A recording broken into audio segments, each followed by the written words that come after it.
Աշխատանքային այցով Արաբական Միացյալ Էմիրություններում գտնվող Հայաստանի ներքին գործերի նախարար Արփինե Սարգսյանի գլխավորած պատվիրակությանը սեպտեմբերի 30-ին ընդունել է Էմիրությունների փոխվարչապետ, ներքին գործերի նախարար գեներալ լեյտենանտ Շեյխ Սեյֆ բին Զայեդ Ալ Նահյանը։ Ողջունելով Արփինե Սարգսյանին, Արաբական Միացյալ Էմիրությունների ներքին գործերի նախարարը բարձր է գնահատել երկու պետությունների միջև ձևավորված գործընկերային հարաբերություններն ու ընդգծել, որ առկային երկու գերատեսչությունների միջև համագործակցությունն առավել սերտացնելու եւ զարգացնելու հեռանկարներ։ Հայաստանի ներքին գործերի նախարարը շնորհակալություն հայտնելով ջերմ ընդունելության համար եւս կարևորել է երկու պետությունների ներքին գործերի համակարգերի միջև գործընկերային հարաբերությունների ամրապնդման անհրաժեշտությունը։ Արփինե Սարգսյանը ընդգծել է Արաբական Միացյալ Էմիրությունների մեծ դերը այս տարվա հունիսին Հայաստանի եւ Ադրբեջանի միջև երկխոսության կարևոր հարթակ ապահովելու գործում եւ շնորհակալություն հայտնել։ Քննարկման առարկա են դարձել երկու երկրների ներքին գործերի նախարարությունների համագործակցության ընդլայնմանը վերաբերող հարցեր։ Կողմերը պայմանավորվել են պատվիրակությունների փոխադարձ այցեր կազմակերպել եւ դրանց հիման վրա համագործակցության օրակարգ մշակել։ Հանդիպումը նշանավորվել է կողմերի միջև փոխըմբռնման հուշագրի ստորագրմամբ։ Փոխադարձության սկզբունքի վրա հիմնված հուշագիրը վերաբերում է երկու պետությունների ներքին գործերի նախարարության կողմից տրամադրվող վարորդական վկայականների փոխադարձ ճանաչմանը, այն է ոչ բնակության նպատակով Արաբական Միացյալ Էմիրություններում գտնվող Հայաստանի քաղաքացիները կարող են իրենց ազգային վարորդական իրավունքի վկայականով անարգել երթևեկել այդ պետության տարածքում, իսկ բնակության նպատակով գտնվելու պարագայում վարորդական վկայականի փոխանակման համար դիմող անձն ազատվում է դրա հետ կապված տեսական եւ գործնական քննություններից։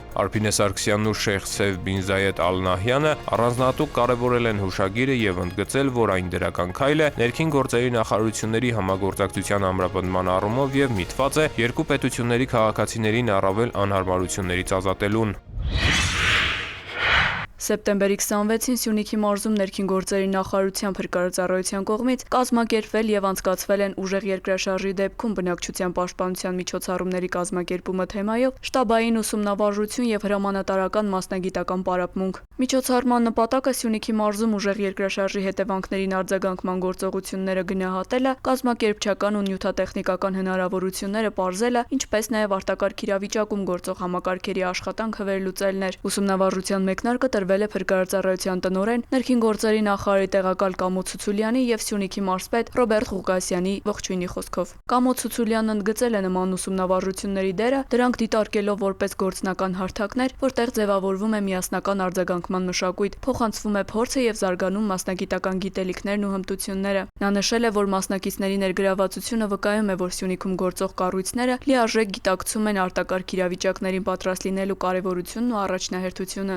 Ուսումնավարժությունն անցկացվել է երկու փուլով, յուրաքանչյուր փուլում մասնակիցներին առաջադրվել է ընդհանուր 50 խնդիր, որոնք հնարավորություն են տվել գնահատել նրանց կողմնորոշման, արագ արձագանքման եւ համագործակցության հմտությունները։ Ուսումնավարժության ընթացքում խաղարկվել են շտաբային աշխատանքի եւ տեղեկատվության փոխանակման մեխանիզմները, կազմակերպվել արձագանքման գործողություններ։ Հատուկ ուշադրություն է դարձվել ռիսկային հատվածներում հնարավոր խնդիրների վերհանմանը եւ դրանց լուծման ուղիների մշակմանը։ Ուսումնավարժության ավարտին մասնակիցները լրացրել են գնահատման թերթիկներ, որոնց արդյունքները կօգտագործվեն հետագայում նմանատիպ միջոցառումների կազմակերպման, պլանավորման եւ մեթոդական կատարելագործման նպատակով։ Միջոցառման արդյունքները կծառայեն նաեւ արդեն գործող համակարգերի ամրապնդմանը, իսկ հայտնաբերված բացերը համապատասխան ուղղման աշխատանքների կազմակերպմանը։ Ուսումնավարժությանը հաջորդել է Սյունիքի մարզային փրկարարական վարչությունում անցկացված Փրկարարծառայության տնօրենի ուսումնական խմբի հրամանատարական մասնագիտական պատրաստության պարապմունքը, հայկական ատոմային էլեկտրակայանի միջուկային վթարի դեպքում բնակչության պաշտպանության կազմակերպումը թեմայով, որն ուղղված էր Փրկարարծառայության կառուցվածքային եւ տարածքային ստորաբաժանումների ղեկավար կազմի գիտելիքների եւ հմտությունների բարձրացմանը։ Մասնակցել են ներքին գործերի նախարարության Փրկարարծառայության, բնակչության պաշտպանության եւ աղետների ռիսկերի նվազեցման վարչության, Սյունիքի մարզային փրկարարական վարչությունների ծառայողները, ոստիկանության ստորաբաժանումների, պետական կառավարման համակարգի տարածքային մարմինների, Սյունիքի մարզպետի աշխատակազմի, ներքին գործերի նախարարության, ինչպես նաեւ բնակչության սպասարկում իրականացնող մի շարք կազմակերպությունների ներկայացուցիչներ։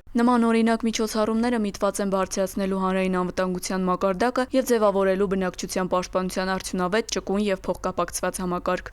Կյանքն անգին է։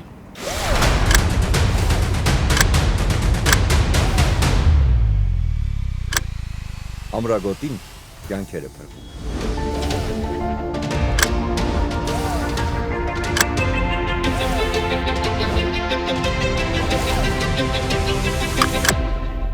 Ամրագոտին կյանքեր է փրկում։ Ամրագապրիր։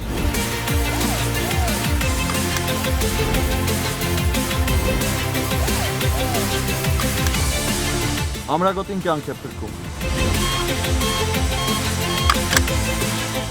Ամրագոտին կյանք է փրկում։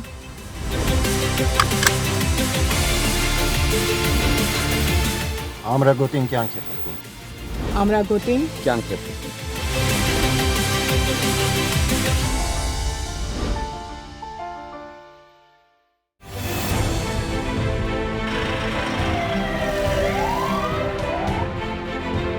Վարորդները պարտավոր են կապույտ գույնի առկայծող փարոսիկ եւ ձայնային ազդանշան միացրած շտապօգնության մեքենաների մոտենալու դեպքում զիջել ճանապարհը նրանց անխոճոդոտ անցումն ապահովելու նպատակով։